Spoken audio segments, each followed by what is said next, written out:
A Comanche warrior stands tall, blood dripping from his spear, his eyes burning with defiance as he surveys a shattered Texas settlement. In 1836, these fierce fighters attacked with such power that the Texas Rangers were formed to stop them. By 1850, their empire covered 200,000 square miles, a land greater than many nations. But soon, disease and war crushed them, cutting their numbers by 90%, from tens of thousands to almost nothing. How could such a strong, clever people vanish so fast? Stay with me to explore the Comanche's mighty rise and tragic fall, and to feel the deep cost paid by those who loved this land first. Introduction: the Comanche, Masters of the Plains. Welcome to your channel name, where we explore history's hidden gems. Today, we're heading to the wide-open, windswept plains of North America to learn about the Comanche people. For over 100 years, from the 1700s to the 1800s, they ruled a massive territory. That territory stretched across more than 240,000 square miles, an area bigger than many countries we know today. Like the United Kingdom or New Zealand, they were not just a small group trying to get by. They were expert horsemen and hunters, and their power shaped the lives of other tribes and the settlers who came to the west. Imagine living on those vast plains. The wind blows strong, the grass stretches as far as the eye can see, and the sky feels endless. This was the world of the Comanche. They didn't just survive in this tough land, they thrived there. By the early 1700s, they had thousands of horses. Some say up to 15,000 at their peak. Horses changed everything for them. They could hunt buffalo faster, travel farther, and fight stronger than ever before. With those horses, they became known as some of the best riders in history. Other tribes looked at them with respect and sometimes fear. Their story isn't only about battles or hunting, though. It's also about how they built a way of life that lasted for generations. They traded goods like buffalo hides and horses with Spanish settlers in places like New Mexico. By the 1800s, they controlled trade routes across the southern plains. Their influence reached so far that even French and American explorers wrote about them in their journals. One report from 1830 said the Comanche had more power over the plains than any European army could dream of at the time. But life wasn't always easy for them. They faced big challenges, like diseases brought by outsiders and wars with growing numbers of settlers. Still, they adapted. They learned how to negotiate with some groups and fight others when they had to. As someone who studies history, I find this part of their story amazing. It shows how strong and smart they were, even when the odds were against them. So, why does this matter? The Comanche teach us about power, not just the kind that comes from winning fights, but the kind that comes from knowing your land and your people. They also show us resilience, the ability to keep going no matter what. And yes, there's loss too.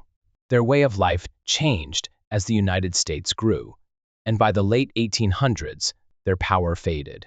Yet their legacy lives on, in stories, in records, and in the land they once called home. Come along with me as we ride through this incredible tale. We'll look at how the Comanche rose to become the true lords of the Great Plains. We'll see what made them so special and what we can learn from them today. This isn't just a history lesson. It's a journey into a world that shaped the American West in ways you might not expect. So grab a seat and let's get started on this adventure together. Riders of the Plains, the birth of the Comanche Nation. Welcome back to our journey through the history of the Comanche people. In this part, we are going to explore how the Comanche rose from their humble beginnings to become the undisputed masters of the Great Plains. This is a story of migration, adaptation, and transformation, all fueled by one of the most significant revolutions in Native American history, the arrival of the horse. Our tale starts in the rugged highlands of Wyoming, around the 1500s. Back then, the Comanche were not yet their own people. They were part of the Shoshone, a large tribe that lived across the Great Basin and the Rocky Mountains. The Shoshone were a diverse group, numbering in the thousands, and they spoke a language from the Uto, Aztecan family. This language tied them to many other tribes across the West, showing how connected they were. The Comanche, as kin to the Shoshone, lived in this harsh, mountainous land, surrounded by peaks and valleys. Life here was tough, with cold winters and limited resources, but they made it work. By the late 16th century, something changed. A group of these Shoshone, who would later become the Comanche, decided to leave Wyoming. They headed south to the plains of Colorado. Why did they move? The answer lies in the promise of a better life. Colorado offered abundant bison herds, with millions of these massive animals roaming the land.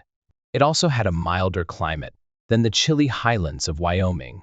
The landscape of Colorado was perfect for hunting, with its wide open plains stretching out beneath the shadow of distant mountains. For the Comanche, this was a land of opportunity. Once they settled in Colorado, the Comanche began to transform. They became nomadic hunters, a people whose lives were tied to the bison herds of the Great Plains. These herds were enormous, sometimes stretching for miles across the horizon. The bison provided everything they needed. Their meat fed the people, their hides made clothing and shelters, and their bones became tools. Before they had horses, the Comanche hunted on foot. They used bows and arrows, crafted with skill, to take down bison. They also used spears and clever tactics, like driving herds off cliffs or into natural traps. A single successful hunt could bring in hundreds of pounds of meat, enough to feed a band for months. The Comanche lived in small groups, called bands, each led by a chief. These bands were mobile, always on the move to follow the bison. Each band might have 20 to 100 people, depending on the season. They worked together, but they were independent. When it was time for a big hunt or a special ceremony, several bands would come together, forming gatherings of hundreds. Their society was unique for the time. Unlike some tribes with strict rulers, the Comanche valued equality. Leaders made decisions by talking things out and agreeing as a group. They also traded with others, swapping bison hides and later horses for goods like metal tools and weapons from neighboring tribes or European settlers. Then, in the 1680s, everything shifted. A major event in New Mexico changed the Comanche forever. This event was the Pueblo Revolt. In 1680, the Pueblo Indians, tired of Spanish rule, rose up against their colonizers. They attacked Spanish settlements and drove the invaders out of the region. During this chaos, many horses were left behind. The Spanish had brought these animals to the Americas years earlier, but they were still rare among native tribes. Some horses escaped, while others were traded by the Pueblo to nearby groups. The Comanche saw their chance and took it. Horses were a game changer. The Comanche quickly learned to ride them, becoming expert horsemen in just a few years. Before horses, they could travel maybe 10 or 15 miles a day on foot. With horses, they could cover 50 miles or more in the same time. Hunting became faster and easier. A skilled rider could chase down a bison, aim an arrow, and bring it down in a single run. One hunt could now yield 2 or 3 bison instead of just one. By the early 1700s, the Comanche had large herds of horses. Some say they owned thousands, far more than most tribes. They were the first Native American people to fully embrace this horse culture, setting an example for others on the plains. Horses did more than improve hunting. They turned the Comanche into a powerful military force. Their warriors, riding fast and strong horses, could attack enemies with incredible speed. They would strike a village or a rival group, then disappear before anyone could fight back. This mobility gave them an edge in battle. They developed new ways of fighting, using the horse's speed to circle their foes or retreat when needed.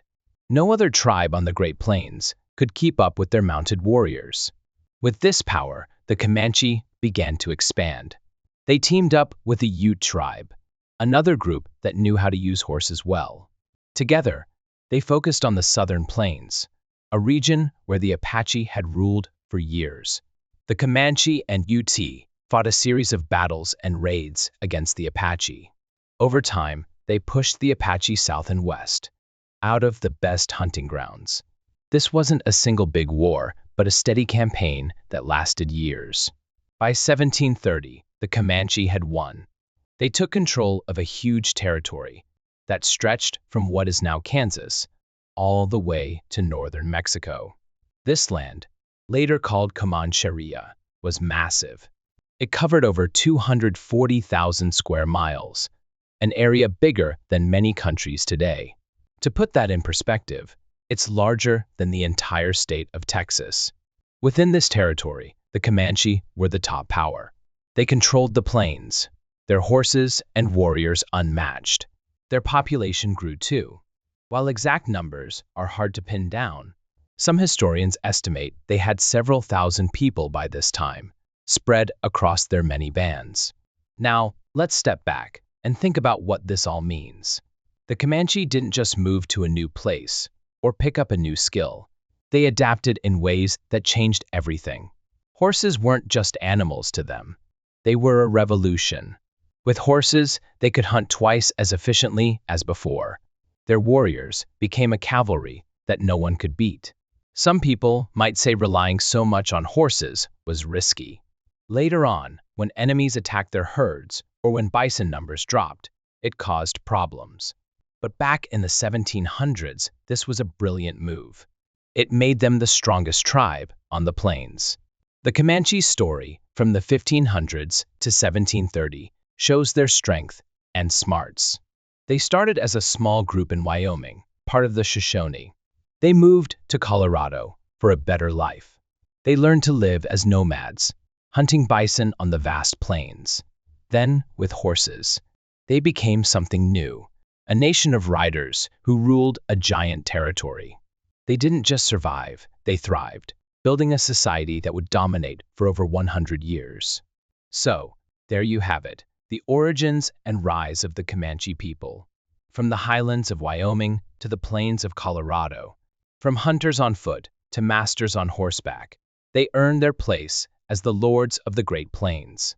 In the next part, we'll look at how they faced European powers and handled the tricky world of diplomacy and war. Stay tuned. Diplomacy and domination, the Comanche's dance with European powers. Welcome to part 2 of our journey through Comanche history. This section takes us from the 5-minute mark to the 10-minute mark, and it's all about how the Comanche first met European powers and used both war and diplomacy to stay strong. Picture this: vast plains stretching as far as the eye can see, thundering herds of bison, and a people skilled at fighting and negotiating. That's the world of the Comanche in the 18th century. Let's dive into their story, starting with their first appearance in European records and moving through their clever strategies to keep their enemies in check. The Comanche first show up in history in 1706. A Spanish soldier in New Mexico wrote about them, describing how they teamed up with the Ute tribe to raid Spanish settlements. These weren't small attacks. The soldier noted that the Comanche and Ute hit hard, stealing horses and supplies, leaving the Spanish scrambling to defend themselves. The Comanche had a name for themselves, Nimini. It means the people in their language. Simple, right? But the Ute called them Comanche, which some say means enemy, or those who want to fight. The Spanish liked that name, and it stuck. So, from 1706 onward, the Comanche were on the map, and they were already making waves. Now, let's talk about those raids. In the early 1700s, the Comanche were a growing power on the southern plains. They didn't just attack for fun. Their raids had a purpose. They wanted horses, which were new to the Americas and worth a lot. They also wanted to show the Spanish who was boss. In 1719, for example, the Comanche and Ute raided a Spanish outpost near Santa Fe. They took over 300 horses in one go. That's a huge number. The Spanish couldn't keep up. Their soldiers moved slowly on foot, while the Comanche rode fast on horseback. By the 1720s, Spanish settlers were losing sleep over these attacks. Some villages lost everything: horses, food, even people taken as captives. The Comanche were sending a message: this land belongs to us. But here's where it gets interesting. The Comanche weren't just about fighting. They knew how to make peace when it helped them. Fast forward to 1786. After years of pounding Spanish settlements, the Comanche signed a treaty with Spain. This wasn't a small deal. It was a game changer. For decades, they'd been hitting hard. In the 1770s alone, Spanish records say the Comanche took over 2,000 horses and hundreds of captives. The Spanish were tired of losing. So, in 1786, they sat down with the Comanche and worked out a deal. The terms were clear. Spain would give gifts every year, things like guns, blankets, and metal tools. They'd also open trade routes so the Comanche could sell horses and hides. In return, the Comanche promised to stop raiding and to team up with Spain against the Apache, another tribe causing trouble. This treaty wasn't just paper. It was proof the Comanche could talk as well as they could fight. Let's break this down. Some people might think the Comanche signed this treaty because they were weak. That's not true. This was a smart move. They got peace, sure, but they also got stuff they wanted, like weapons, to stay strong. Trade took off after 1786. In 1 year, the Comanche brought 600 horses and 200 bison hides to Spanish markets in New Mexico. That's a lot of goods. And here's the best part: they kept their freedom. Spain didn't tell them what to do. The Comanche stayed in charge of their land and their lives. This treaty shows they weren't just warriors. They were planners, thinking ahead to keep their power. The Spanish weren't the only ones the Comanche dealt with, though. The French showed up too. Coming from Louisiana, French traders wanted to do business on the plains. They were after horses and hides, just like the Spanish. But the Comanche didn't trust them. They saw the French as outsiders trying to take over. Things got messy in 1759, at the Battle of the Twin Villages. This fight happened near the Red River, where a French force teamed up with the Wichita tribe to attack a Comanche camp. Bad idea. The Comanche had over 1,000 warriors ready to go. They rode fast, shot arrows, and used the land to their advantage. The French didn't stand a chance. They lost men, horses, and even their cannons. The Comanche walked away winners, showing everyone they wouldn't let foreigners push them around. Then came the Anglo settlers. By the early 1800s, people from the United States were moving into Texas. These weren't traders. They were families looking to build homes and farms. The Comanche didn't like that. Their land was perfect for hunting bison, not growing crops. So, they fought back. In 1836, a big raid happened at Fort Parker in East Texas. Comanche and Kiowa warriors attacked, killing 5 settlers and taking others captive. This wasn't a one-time thing. Raids like this happened a lot, as settlers kept coming. By the 1840s, over 10,000 Anglos lived in Texas, and the pressure was on. The Comanche hit hard, but they also tried peace sometimes. In 1840, they signed a treaty with the Republic of Texas, promising to stop fighting if they got trade goods and safety. It didn't last long. Both sides broke the deal, but it shows the Comanche were still playing both sides of the game. So, what does all this tell us? The Comanche weren't wild or out of control. They had a plan. Some history books call them raiders and leave it at that. That's too simple. Look at the 1786 treaty with Spain.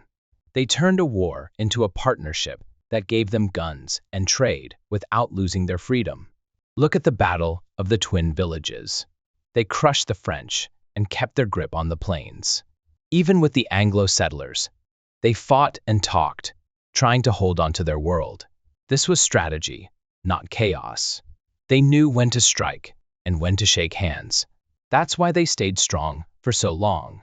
The numbers back this up. In 1706, the Spanish first saw their raids. By 1719, they were stealing 300 horses in a single attack. In the 1770s, they took 2,000 horses over a decade. In 1759, they fielded 1,000 warriors against the French. In 1786, they locked in a treaty that brought 600 horses to market in 1 year.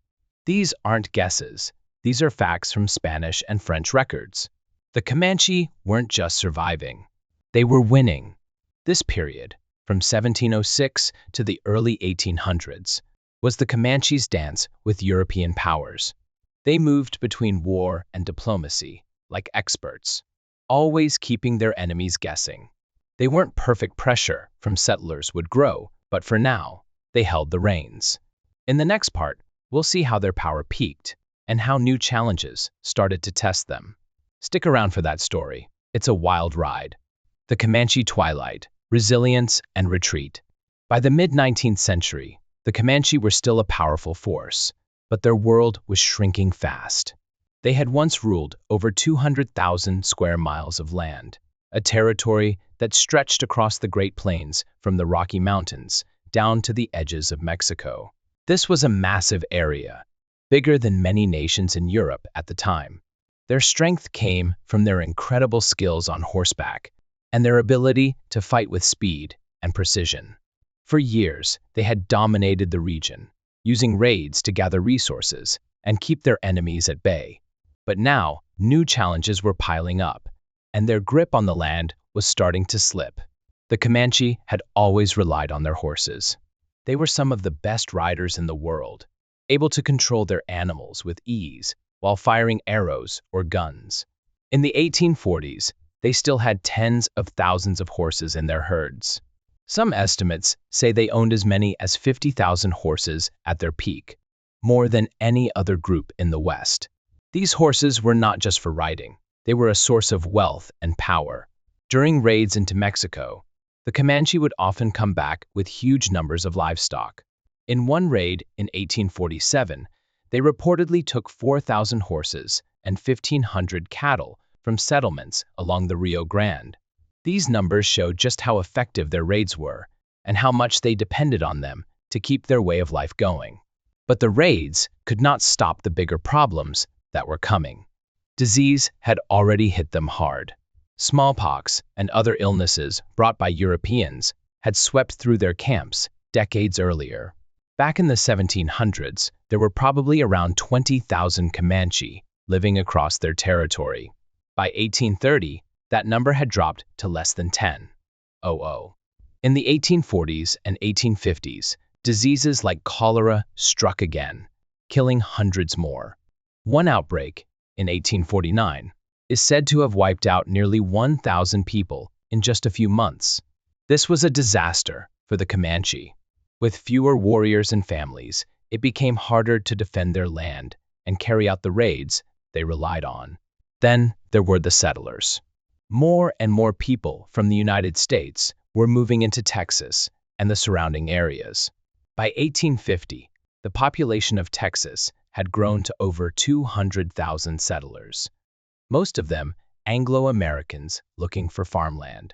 These newcomers did not care about the Comanche's claims to the land. They built towns, fenced off fields, and pushed the buffalo, the Comanche's main food source, further away. The Comanche fought back with everything they had. They raided settlements, burned houses, and stole livestock to slow the settlers down. In 1854 alone, they attacked over 20 ranches in Texas, taking hundreds of horses and leaving destruction behind. The settlers fought back too. The Texas Rangers, first formed in 1835 to protect against Comanche raids, were now a well-organized group. By the 1850s, they had grown into a force of several hundred men, armed with rifles and trained to track the Comanche across the plains. The Rangers were tough and determined. In one battle, in 1858, they attacked a Comanche camp near the Canadian River, killing 76 warriors and capturing dozens more. This was a big blow to the Comanche, who could not easily replace their losses. The Rangers were not alone, either. The U.S. Army was getting involved, setting up forts like Fort Sill in 1869 to keep the Comanche in check. The Comanche's enemies were also getting better weapons. The six-shooter, a revolver that could fire 6 bullets without reloading, had become common by the 1850s. This gun was perfect for fighting on horseback, and it gave settlers and soldiers an edge in battles against the Comanche. Back in the 1830s and 1840s, the need to match the Comanche's speed and skill had helped push the development of this weapon. Now, it was being used against them. In one fight in 1856, a group of Texas Rangers armed with 6-shooters held off a Comanche attack that outnumbered them 3-1. The Comanche were still dangerous, but their old ways of fighting were starting to lose their edge. So, what was causing the Comanche to lose ground? Some people might say it was their raids. After all, those attacks made a lot of enemies. Mexico, Texas, the U.S. government all wanted them gone. The raids also kept the Comanche moving, never giving them time to build permanent towns or grow food like the settlers did. But that is not the whole story. The raids were not the root of their problems. They were a way to survive in a world that was changing too fast. The real damage came from things they could not control. Disease had taken away half their people, maybe more. The settlers, with their huge numbers and endless supplies, were flooding into the plains. By 1860, the U.S. Census showed over 600,000 people living in Texas alone. The Comanche, with maybe 7,000 left, could not compete with that. Here's the text, with line breaks and spacing, added for readability, while keeping the original content unchanged. The buffalo were disappearing too. These animals were everything to the Comanche. They provided meat, hides, and tools. In the early 1800s, there were millions of buffalo roaming the plains, maybe as many as 30 million. But settlers and hunters started killing them off. By the 1860s, the herds were shrinking fast. One report from 1867 said that hunters killed over 100,000 buffalo in a single year just for their hides. Without the buffalo, the Comanche could not feed themselves the way they used to. Their whole way of life was falling apart, and the raids could not fix that. Even so, the Comanche did not give up easily. They kept fighting through the 1860s, striking at settlements and army posts whenever they could. In 1864, they joined with other tribes, like the Kiowa, to attack a wagon train in Kansas, killing 14 settlers and taking supplies. They were still a force to be reckoned with, and their resistance forced the U.S. Army to send thousands of troops to the plains. But the numbers were against them. By 1870, their population was down to around 5,000, and their territory had shrunk to a fraction of what it once was. Looking back, the Comanche story in this time is one of incredible strength mixed with heartbreak. They had built an empire that amazed everyone who saw it, controlling 200,000 square miles with nothing but horses and courage. Their raids shaped the West, pushing the creation of tools like the 6-shooter and forcing their enemies to adapt. But the things that brought them down, disease, settlers, the loss of the buffalo, were too big to fight. The Comanche did not fall because they were weak or because they raided too much. They fell because the world around them changed in ways they could not stop. In the end, the mid-19th century was a turning point for the Comanche. They went from being rulers of the plains to a people struggling to hold on. Their power was fading, but their spirit was not. They kept resisting, kept adapting, even as their enemies closed in. This was the beginning of their retreat, but it was not the end of their story. The Comanche would face even tougher times ahead, and their legacy would live on in ways no one could have predicted. Stay tuned for the next part, where we will see how their final stand unfolded and what it meant for the West. The fall of the Plains warriors, collapse and resistance. The mid-19th century brought a storm of hardship to the Comanche people. Their world, once vast and free on the Great Plains, began to shrink and crumble. The bison herds, the heart of their survival, vanished almost completely. Deadly diseases swept through their camps. Settlers flooded their lands. And the U.S. military, along with the Texas Rangers, attacked without mercy. By the end of this period, the Comanche were forced onto reservations. But even as everything fell apart, they fought with incredible courage. This is the story of their struggle, their losses, and their unbreakable spirit between 1500 and 2000 in our timeline. The bison disappear, a lifeline cut. The bison were the foundation of Comanche life. In the early 1800s, around 30 million bison roamed the Great Plains. Travelers described herds so large they took hours to pass by.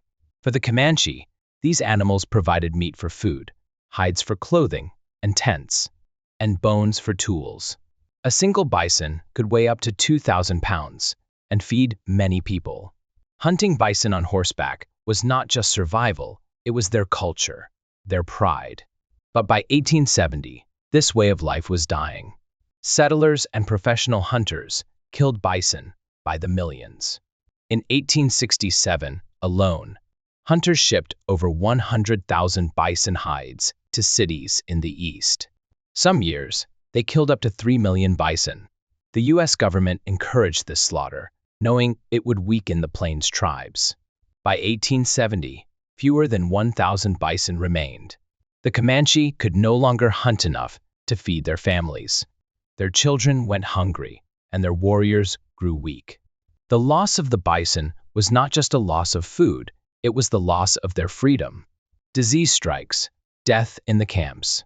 While the bison disappeared, another enemy attacked the Comanche: disease.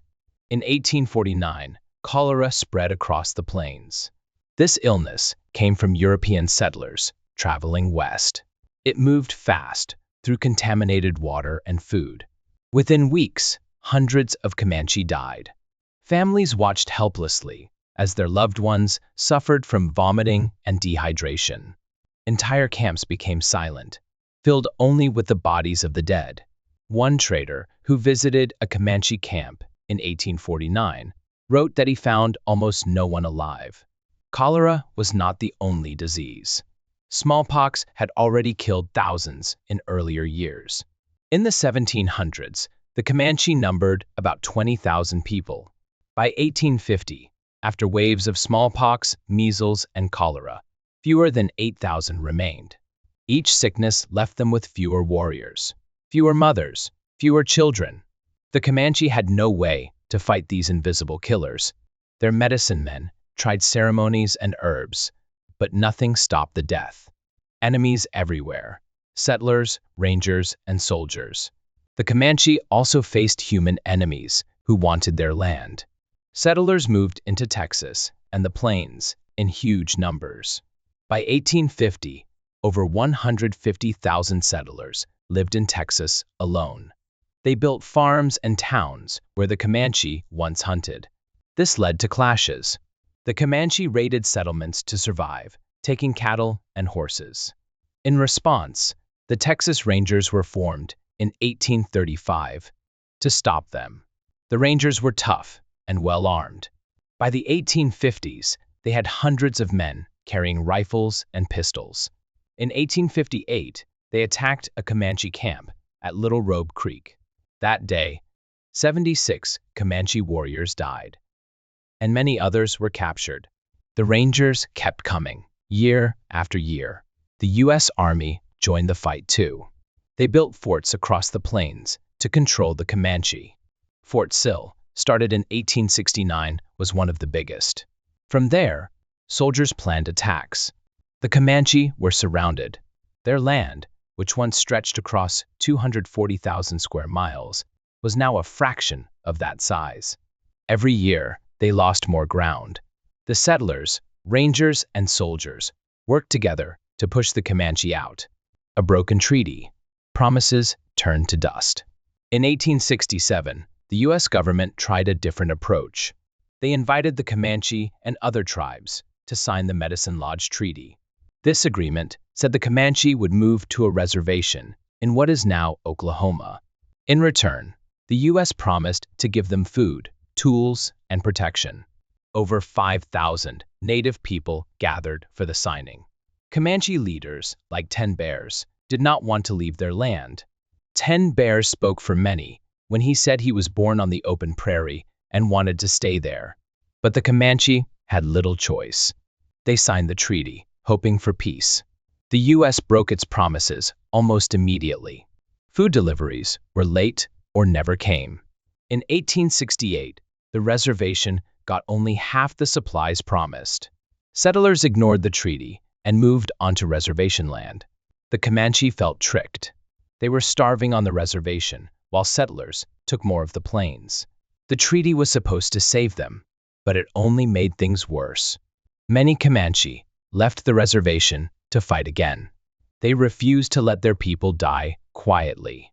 Fighting back, the battles of adobe walls. The Comanche showed their strength in two big battles at adobe walls. The first happened in 1864. About 500 Comanche and Kiowa warriors attacked a trading post in Texas. U.S. troops, led by Kit Carson, were there with cannons and rifles. The Comanche used their horses to ride fast and strike hard. They shot arrows and threw spears. The battle lasted all day. Carson's men fired their cannons, but the Comanche kept coming. In the end, Carson had to retreat with his 300 soldiers. Only a few Comanche died. It was a victory that proved they could still fight. The second battle came in 1874. This time, 700 Comanche warriors, along with Kiowa and Cheyenne allies, attacked 28 buffalo hunters at adobe walls. Chiefs like Quanah Parker led the charge. The hunters had Sharps rifles, which could shoot accurately from over 1,000 yards away. The Comanche rode in close, shouting war cries. Bullets flew from the hunters' guns. After hours of fighting, 15 Comanche warriors lay dead. The rest pulled back. The hunters' rifles were too strong. This defeat showed that even the Comanche's bravery could not beat new weapons. The end at Palo Duro, a crushing defeat. The final blow came in September 1874 at Palo Duro Canyon. This canyon, deep and wide in the Texas Panhandle, was a safe place for the Comanche. They hid their camps and horses there, but U.S. soldiers, led by Colonel Ranald Mackenzie, found them. On September 28, 400 troops attacked at sunrise. The Comanche were asleep in their lodges. Warriors grabbed their weapons and fought back. Women and children ran to hide in the canyon's cliffs. The soldiers had more men and better guns. They pushed the Comanche out of the camp. Mackenzie then destroyed everything. His men burned 200 lodges, along with blankets, food, and tools. Worst of all, they rounded up 1,000 Comanche horses. These horses were the Comanche's pride and power. Each one was worth months of work and trade. Mackenzie ordered them shot. For hours, the canyon rang with gunfire and the screams of dying horses. By the end, 1,000 horse bodies lay in the dirt. The Comanche who escaped had nothing left. Without horses, they could not hunt or fight. Starving and cold, the survivors surrendered. By 1875, the last free Comanche bands walked onto reservations. A story of courage and tragedy. The Comanche's collapse was not simple. Some people say they should have changed their ways or stopped fighting. But that idea is too easy. The Bison did not disappear because the Comanche failed. Hunters and the U.S. government killed them on purpose, taking away the Comanche's food. Diseases like cholera were not their fault. They came from settlers. The Texas Rangers and U.S. Army had more men, better guns, and endless supplies. The Medicine Lodge Treaty promised help but gave none. The Comanche faced a world that shifted against them. They did not give up easily. They fought with 500 warriors at adobe walls in 1864. They charged with 700 in 1874. They held Palo Duro Canyon until the last moment. Their resistance was heroic. They lost almost everything, 30 million bison, thousands of people to disease, 1,000 horses at Palo Duro. Yet, they kept going, as long as they could. By 1875, their free life on the plains was over. The reservations were a hard new start, but their story is not just about defeat. It is about endurance against odds no one could beat forever. The Comanche spirit did not die, they carried it forward, as we will see in the next part, with leaders like Quanah Parker. Their fall was tragic, but their fight was unforgettable. Quanah Parker, the Unbroken Spirit. Narrative: a leader born between worlds. Quanah Parker stepped into history around 1845. Born to a Comanche chief named Peta no Kona and a white woman named Cynthia Ann Parker. His mother had been taken captive as a 9-year-old girl in 1836 during a raid on a Texas settlement called Parker's Fort. She grew up with the Comanche, married into the tribe, and raised Quanah in the ways of the plains. This mix of Comanche and Anglo-American blood gave Quanah a rare gift. He understood two worlds, and that understanding would shape his life and his people's future. Quanah grew up as a warrior during a time of great struggle. By the 1870s, the Comanche were losing everything. The U.S. Army was hunting them, settlers were taking their land, and the bison herds they depended on were disappearing. In 1874, the Battle of Palo Duro Canyon changed everything. U.S. soldiers attacked a Comanche camp in a deep canyon in Texas, burning their homes and killing over 1,000 of their horses. This was a crushing blow. Without horses, the Comanche could not hunt or fight as they once did. Quanah, now a young war chief, led the last free bands of his people across the plains. They tried to hold on, but hunger and exhaustion caught up with them. On June 2, 1875, Quanah made a hard choice. He rode into Fort Sill in Oklahoma with 400 Comanche men, women, and children, and surrendered to the U.S. Army. That day marked the end of their free life on the plains. But Quanah did not see surrender as the end. For him, it was a new beginning. He knew the Comanche had to find a way to live in a world ruled by their enemies. Life on the reservation was tough. The government promised food and supplies, but those promises often fell apart. In 1876, records show the Comanche were supposed to get 1,000 pounds of beef each week, but they got less than 500 pounds most of the time. People went hungry. Quanah refused to let his people suffer in silence. He became their voice. He traveled to Washington, D.C., 3 times between 1878 and 1885 to meet with officials. He demanded more food, better housing, and schools for Comanche children. In 1884, he won a big victory. The government agreed to send 50 Comanche children to the Carlisle Indian Industrial School in Pennsylvania. This school trained native kids in farming, reading, and writing. Quanah saw it as a way to give his people new tools to survive. Quanah also fought to keep Comanche culture strong.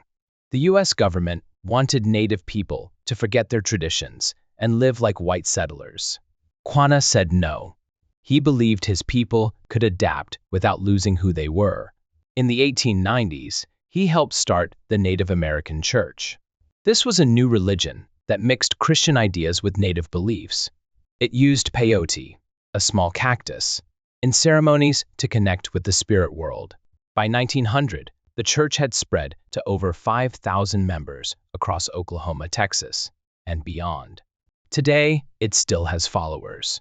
Quanah's work with the church showed his people they could hold onto their spirituality, even in a world that tried to take it away.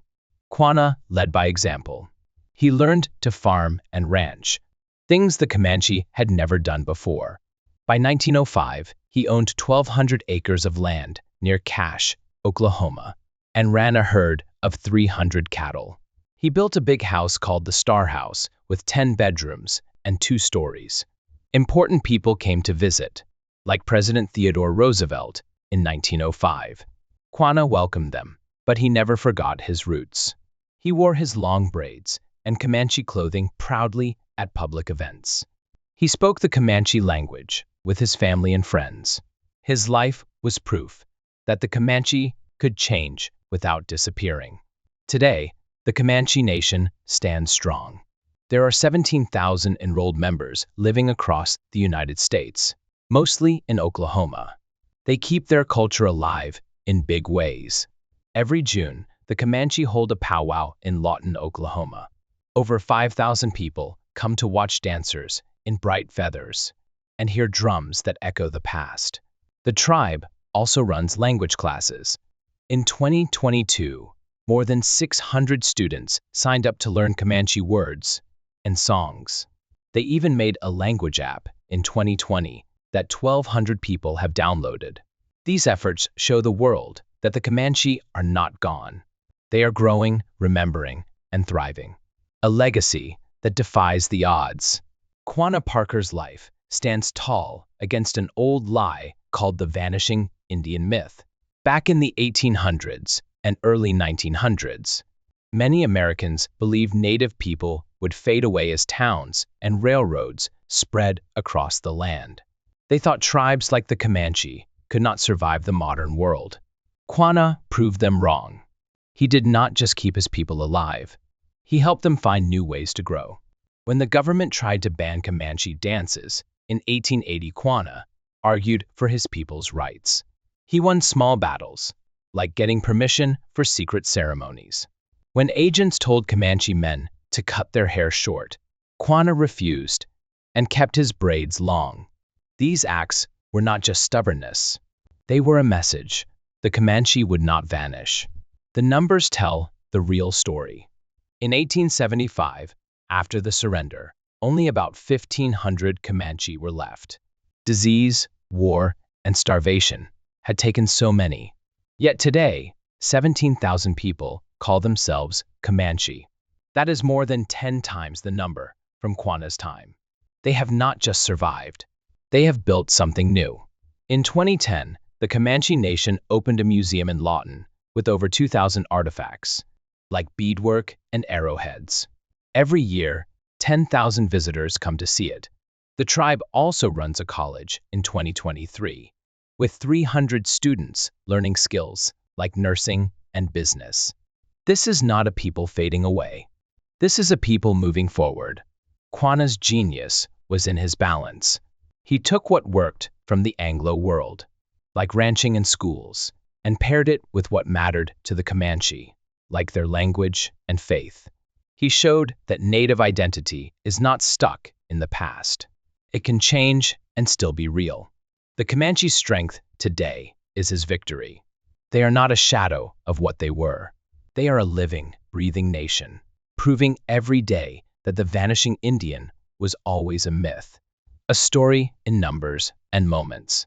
Quanah Parker surrendered on June 2, 1875, with 400 followers at Fort Sill. That moment could have been the end, but it was not. He lived until February 23, 1911, dying at age 66 in his star house. By then, he had traveled over 1,000 miles to fight for his people, built a ranch worth $40,000, 1900s money, and raised 25 children with his 7 wives. His legacy is in the Comanche Nation's 17,000 members today. It is in the 5,000 people at the powwow each year, the 600 students learning the language in 2022, and the 1,200 app users keeping words alive. It is in every drumbeat and every story told. Quanah Parker did not just save his people, he gave them a future. We've journeyed together through the remarkable story of the Comanche. From their days as fierce warriors, dominating the expansive plains, to their evolution under the extraordinary leadership of Quanah Parker. He was more than a war chief. He was a skilled diplomat and a steadfast guardian of his people's culture. Through the difficult times of surrender, Quanah guided the Comanche toward survival and renewal. His legacy stands as powerful evidence of their resilience. Today, with 17,000 members, vibrant powwows, and a deep pride in their language and traditions, the Comanche have not merely endured, they have flourished. Yet, this tale reaches beyond the pages of history. It calls us to examine our present and envision our future. In a world that often frames Native peoples as relics of the past or romanticizes their hardships, we face a vital challenge. How do we genuinely honor them? It goes beyond retelling their stories. It means actively listening to their voices and lifting them up in today's world. So, I leave you with this question to ponder.